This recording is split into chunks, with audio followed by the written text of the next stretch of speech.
So today I want to talk about a movie called Unhinged by Russell Crowe. Yeah, I was recommended by a friend to watch this. She watched this and she says, "Have you seen that?" I says, "I'm not a very good at, you know, I'm not a big fan of it, of Russell Crowe. But this movie was absolutely fantastic. And let me give you a little bit of fact of a behind the story about this movie. Did you know? Did you know?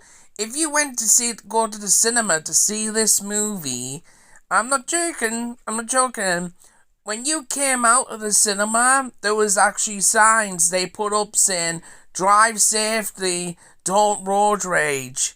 Yeah, I didn't know that. I didn't know that to myself. So, yeah. So, on the further ado, yeah, this movie was absolutely fantastic. The only wrong thing I didn't like about it, I wish it was on a bit longer, or maybe I felt like there should be a second one made, but at the same time, not really.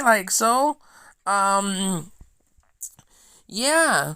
So, if you must know, so it's about the road rage and this woman in general, yeah, is driving. There's a lot going on. She's about to lose her job and stuff.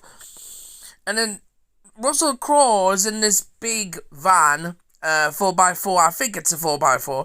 And he's not moving. And she pips a horn and she rages and stuff. And he's at the side of her and he apologizes. But she won't apologize back. And this is when things get a little bit cruel, that he's unstable. Now, right at the start of the movie, spoiler alert, he actually breaks into a house, which I think it's his wife, who's with another guy, and actually basically it is them. So, it's wild goose chase. So she was there at the wrong place at the wrong time, let's just say that.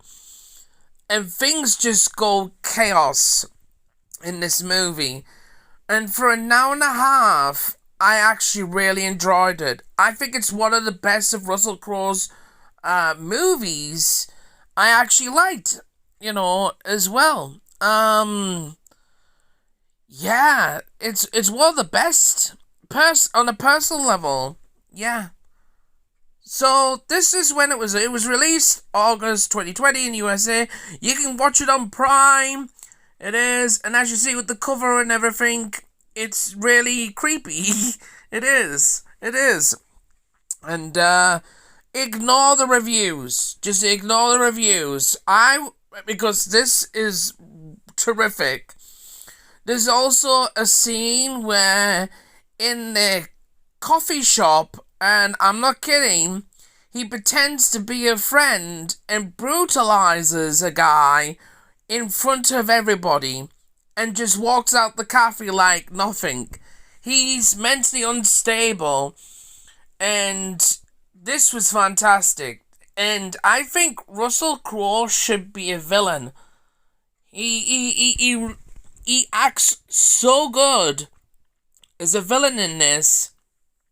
When people come out the cinema at that time, or when they've watched it on Prime or something like that, they've literally commented saying this, "I'm never gonna road rage again." It's insane. It turned a lot of people's lives around with this. Also, there's some disturbing scenes. The ending was great, but I do feel like, really, there should be a second one. But at the same time, you can't really make a second one on how it actually ended, which I don't want to spoil it, but I would recommend watching it. This was unsuspected. I didn't know about the movie. My friend did, so shout out to my friend. She said, and I said, "I don't like Russell Crowe," and she's like, "No, he's in this horror," and I'm like, "Horror? Really? Oh, is he a good guy? So, yeah, and apparently so. Yeah. So, on not further ado, yeah, it's a very touchy movie for a lot of people. If you're a driver, it's a very touchy movie. I give this a rating of, what rating should I give this? I'm gonna give this a 9 out of 10. This was absolutely fantastic. No words about it at all.